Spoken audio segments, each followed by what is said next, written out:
The reason why you use your phone so much is because you just want to avoid the uncomfortable sensation of being bored and having nothing to stimulate you. It's very simple. This is the root cause of all addiction. Cell phone addiction is just one symptom of a deeper problem.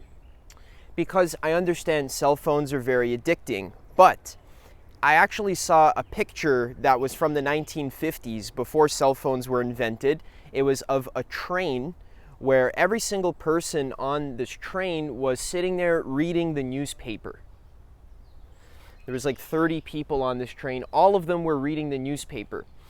So it's not really a modern problem to always need stimulation, something to read, something to watch, something to listen to, something to entertain you when you have nothing to do, when you're just bored, you're standing in line at the grocery store, you're sitting on the toilet, you're sitting on the train, you're on the bus. Whenever you're in these in-between moments, I want you to watch your mind immediately reach for some form of stimulation in order to distract you from the inherent bareness of life.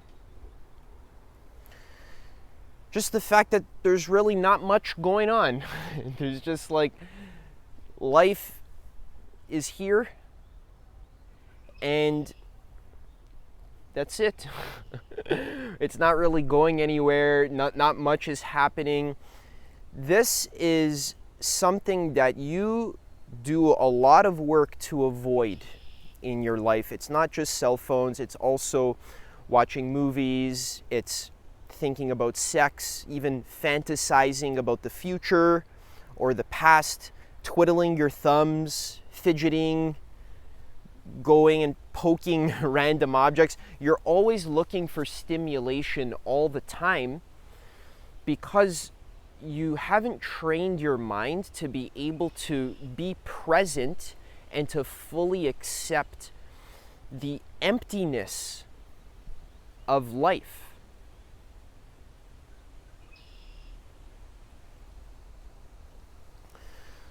When I mean the emptiness of life, I'm not talking about like an empty space or like a cup with nothing in it. What I'm talking about is just the present moment itself inherently. There's nothing special about it. It's just here. It's not gonna stimulate you. It's not gonna titillate your senses. You're not gonna get anywhere. You're just here and you're bored. Now, this is something that I personally have struggled with a lot in my life. I honestly could have been diagnosed with ADHD because even when I was a kid, I was like constantly needing toys, games, puzzles, video games to stimulate me. So when I got a cell phone when I was maybe 12 years old, which was very lucky, I got an iPhone and I just spent the whole day on it. I discovered YouTube. This is when YouTube was getting really good back in like 2012 or 2013. And I just scroll on YouTube all day, and this is what our entire society is doing. It's not just you, and it's not just that the cell phone is inherently addicting. Okay, so the mistake would be to blame the cell phone or to blame the applications like YouTube or TikTok. Of course these applications are addicting, but it's not their fault. Really, you have to turn the blame inwards, back towards yourself, and realize that you're the one that installed the app on your phone.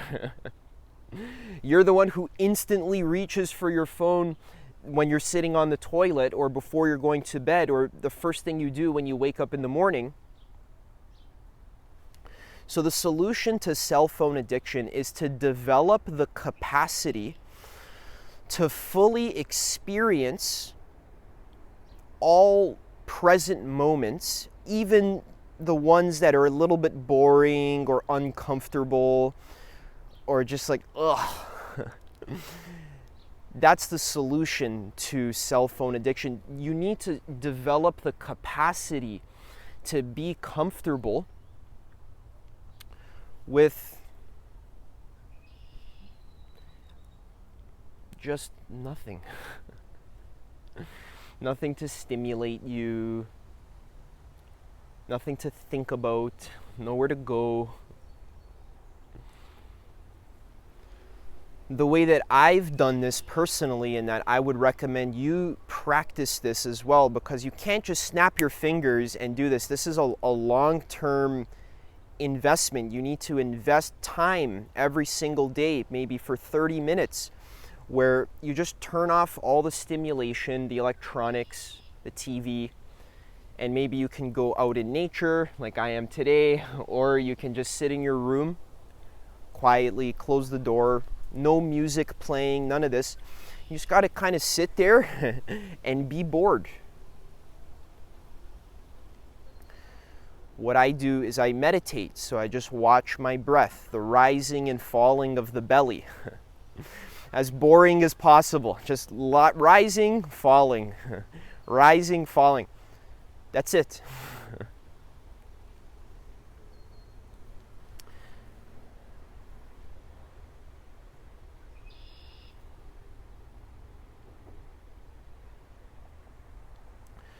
So until you develop your capacity to be okay with nothing at all, which is possible, it's actually very fulfilling, the most beautiful experience you could ever have in your entire life, just to sit and be okay with not needing to stimulate or entertain or watch a movie or watch porn or play video games.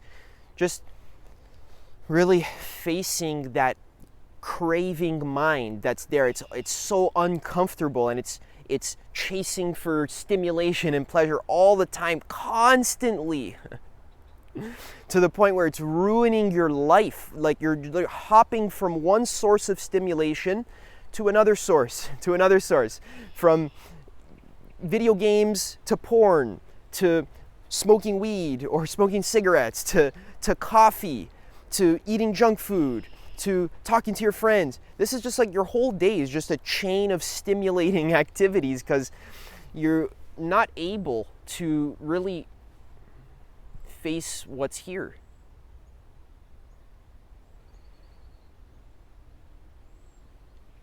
You didn't develop the capacity to fully experience your crazy mind and to train it, to focus it, because when you do meditation, it's hard at first, and it actually seems like it's not working. And you need to realize the point of meditation is not to get rid of the cravings. Okay, very important. We're not trying to get rid of the thoughts either.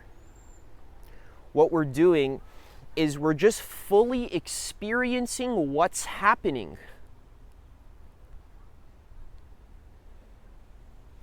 And we're bringing ourselves back to the present. When we kind of get lost on the thought train that starts craving things, we return. And then we get lost again. And then we notice it and we return. And we're gentle with ourselves. We're understanding, forgiving of ourselves. We're not judging ourselves for being so ADHD, like a hamster in a wheel just chasing all these different things. You need to develop compassion for yourself, to be gentle. If you have cravings for sex while you're meditating or for watching YouTube videos, don't be mean to yourself about it. Just notice that that's what's happening and try to stay with it. Watch the craving arise. Let it do its thing. And let it pass as well without clinging on to it, needing to extend it or needing to hurry up and get rid of it and shove it away. Just kind of take a hands-off approach to what your mind is doing. Just touch and go. Touch and go, what that means is you notice what's happening and then you let it go.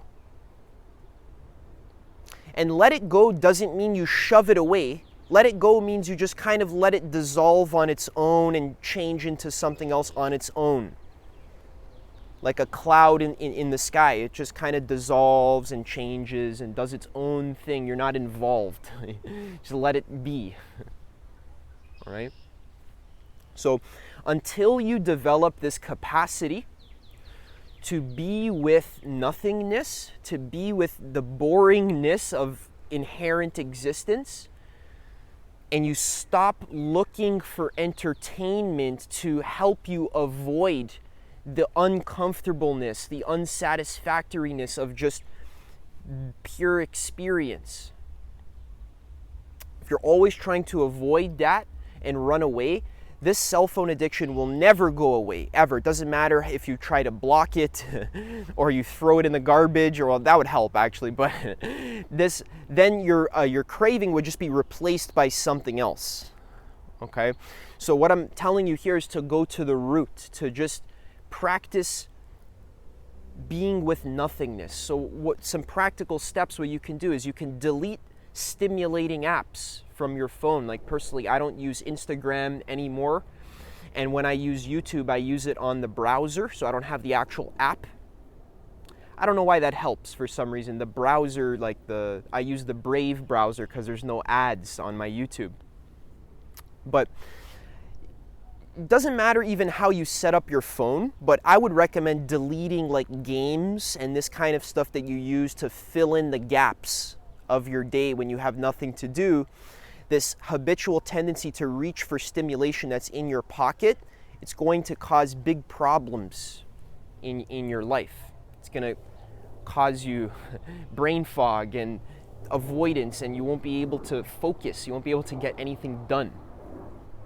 All right, so get rid of the stimulating apps. You don't have to go overboard, just kind of delete it. And then when you're out, or even when you're at home, the second you get the craving to reach for your phone, this usually happens when you're by yourself. Okay, it's not only that you don't use your phone when you're with people, that's a great practice. If you're ever hanging out with a friend, you should never use your phone unless you're texting someone or you're making a plan.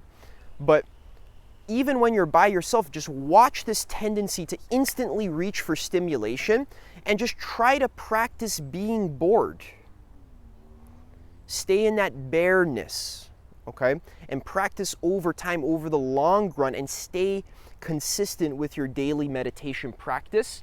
That's what I talk about here on this channel. You could subscribe for more videos like this. I have tons of meditation guides, deep explorations of the practice of meditation, how to do it.